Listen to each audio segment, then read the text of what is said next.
Spend all your time waiting for that second chance, for a break that would make it okay. There's always some reason to feel. This earthquake was recorded as one of the largest in the world. Over 25,000 people disappeared in 10 minutes. Killing hundreds of people, leading to widespread fires. With even the best emergency plans, no one could withstand the power of this earthquake. Hey Ray, what's going on, man? You hear about Japan? Yeah, it's crazy over there. Dude, I heard they're suffering from like food shortages and like a whole bunch of people are getting hypothermia, dude. It's crazy. Yeah, it's bad. I just want to let you know. Alright, I got thing. Alright, so what did you think about the earthquake in Japan? When I first heard about the earthquake in Japan, first thing I did was ran over and talked to Mr. Berkheimer about it because he's like Mr. Geology guy. And it was really exciting for us to talk about because it gave us a great teaching point for our geology classes because we just got done talking about plate tectonics and these boundaries that, you know, the plates are colliding and that's what's causing the earthquake.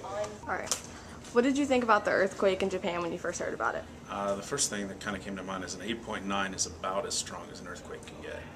And so that's a massive earthquake. I mean, I think there's only been like one or two earthquakes that have even been a 9.0 or whatever.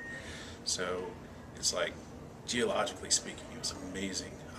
Unfortunately, you think of the dense populated people in the area and with the nuclear power station, and you really start to worry, especially when you think of all that stuff's going to travel to the east and hit the U.S. as far as pollution goes.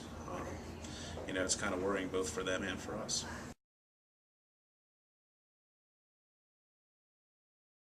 Explosions and leaks of radioactive gas took place in 3 reactors at the nuclear power station.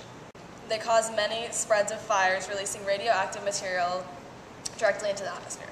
Thousands of people were evacuated from their homes due to the nuclear crisis. Power generations in Tokyo have dropped 20%, and it could take another year for them to go back to normal.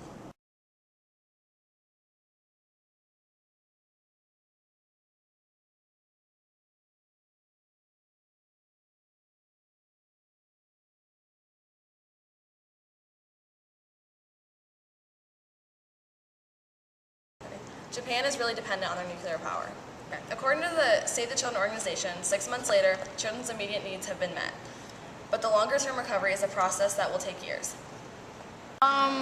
It surprised me that 6 months later they're still struggling with their power generations, and only 11 out of 54 of Japan's reactors are currently online. So I thought that was kind of crazy that they're still struggling with that after so long. The business community is saying that Japan needs nuclear power to prevent electrical shortages that could further cripple the economy. On September 20th of this year, a new plan was set to reduce radiation emissions. Hey ho, yeah, what they say about the World Cup? Some say that Japan winning the World Cup was the uprising of their country.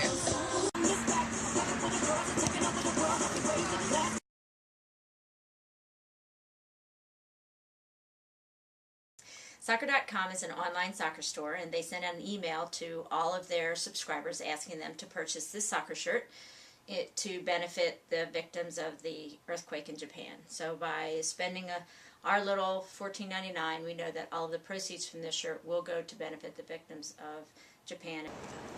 Okay, one thing that I did to help was I texted Red Cross to 90999, which is you do it through texting or you can do it online.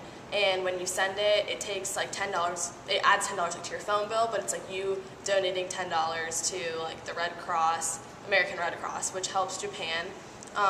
The American Red Cross is raising money to help Japan deal with their enormous humanitarian needs and stuff. And Japan's Red Cross agreed to accept money from them to help them with their damage and everything. So anyone can do that if you just text 90999 and you text Red Cross, and you'll donate $10 to Japan Relief. Are there any organizations or anything you've heard of that are helping relief in Japan?